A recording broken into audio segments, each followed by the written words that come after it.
आपको लगता है मुनीर मुनीर का रहना भारत के लिए काफी खतरनाक साबित हो रहा है?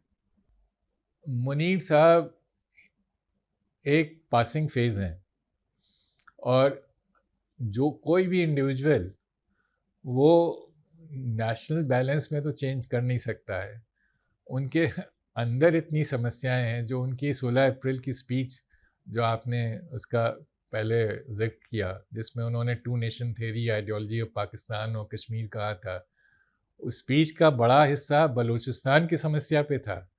उससे पता चलता है कि वहाँ पे उनकी समस्याएं कितनी ज़्यादा हैं, और उसके बाद अब बजाउर में मिलिट्री ऑपरेशन शुरू हो गया है। तो आपको लग रहा है पाकिस्तान टर्मोइल में है इस समय बहुत बुरे? एकदम। एक ऑल पार्टीज कॉन्फ्रेंस हुई है अभी 2 दिन पहले, जिसमें सारी पार्टीज ने मिल के कहा है ये मिलिट्री ऑपरेशंस बंद किए जाएं। दो मेजर पार्टीज उस डिक्लेरेशन से अलग हो गई। वो है शहबाज शरीफ, नवाज शरीफ की PMLN और PPP। मगर जो बाकी पार्टीज़ हैं, जिसमें अवामी नेशनल पार्टी है, जिसमें फजलुर रहमान साहब हैं, जिसमें MQM है, वो सब ने मिलके कहा ये मिलिट्री ऑपरेशन बंद हो। तो इसके मतलब कि वहाँ तो पूरी अंदर फूट है। तो ये जो मुनीर भारत के खिलाफ एक हार्ड स्टैंड ले रहे हैं, अभी अमेरिका जाके भी वो धमकी दे रहे हैं न्यूक्लियर, और पूरी दुनिया को उड़ाने की धमकी दे रहे हैं, वो तो आधी दुनिया को।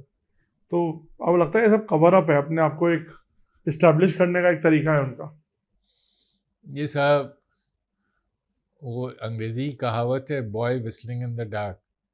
तो वो एक बिखरते हुए समाज और एक टूटते हुए राज्य में जो सेनाध्यक्ष, वो जो भी बात कह ले कि वो आसमान गिरा देगा, उसके कोई माने नहीं होते। लेकिन हमें तैयार होना रहना चाहिए कि वो जिस व्यक्ति का मानसिक संतुलन इतना बिगड़ गया है कि वो कह रहा है कि हम खुद जाएंगे, अपने साथ आधी दुनिया को लेते जाएंगे, वो सिर्फ पाकिस्तान हिंदुस्तान को नहीं धमकी दे रहा है, तो वो क्या कर दे। बट वो तो आजकल बहुत करीब है अमेरिका के। मेरे ख्याल से अमेरिका का फैक्टर ज़्यादा हमें ओवरप्ले नहीं करना चाहिए, क्योंकि ट्रम्प साहब, जैसा जाना जाता है, ट्रांजैक्शनल प्रेसिडेंट हैं। तो वो तो सौदेबाजी है, और सौदेबाजी है कि उनको ईरान के ख़िलाफ़ पाकिस्तान की ज़रूरत है, क्योंकि पाकिस्तान एक पड़ोसी मुल्क है ईरान का। तो क्या जरूरत क्या है, अब क्या आपको लगता है डील हुई? देखिए,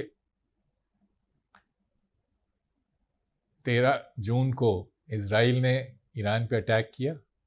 15 जून को मुनीर साहब को वाइट हाउस में खाना खिलाया गया, और उसी दिन पाकिस्तान ने अनाउंस किया कि जो बॉर्डर पोस्ट हैं ईरान और पाकिस्तान के बीच में, 5 बॉर्डर पोस्ट क्लोज कर दी। तो ये तो ईरान की पीठ में छुरा भोंकने की बात है। सन 65 की लड़ाई में, जब हिंदुस्तान से लड़ाई हुई थी, पाकिस्तानी एयरफोर्स को ईरान ने शान शर्म दी थी। जब ईरान पे ख़तरा आया तो इन्होंने दरवाज़ा बंद कर दिया। अब उनके तो वो समस्या भी गई नहीं है। लेकिन ये तो कहते हैं कि वहाँ पे रेयर अर्थ है, ऑयल है। अमेरिका ने बोला कि अब उनके साथ हम ऑयल निकालेंगे वहाँ से। देखिए, पाकिस्तान अपने ऑयल का 85% प्रतिशत मात्रा इंपोर्ट करता है। तो अगर उनके पास इतना ऑयल है, तो क्यों उनको इंपोर्ट करने की ज़रूरत है।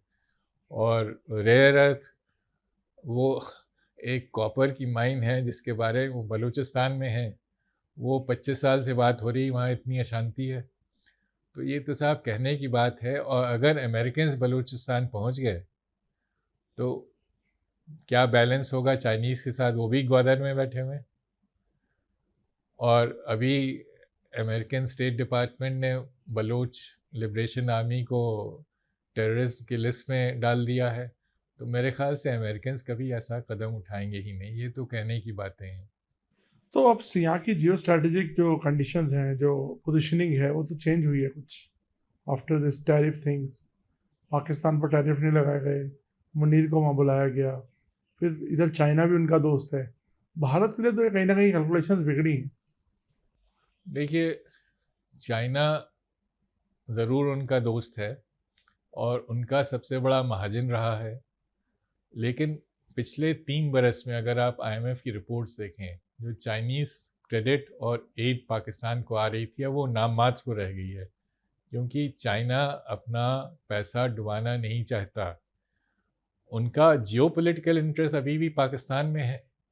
अब देखने की बात है कि अगर पाकिस्तान सच में टर्न कर रहा है अमेरिका की तरफ, तो उसकी जो चाइना से इक्वेशन है उस पर क्या असर पड़ता है और उसके जो ईरान से संबंध है उस पर क्या प्रभाव पड़ता है।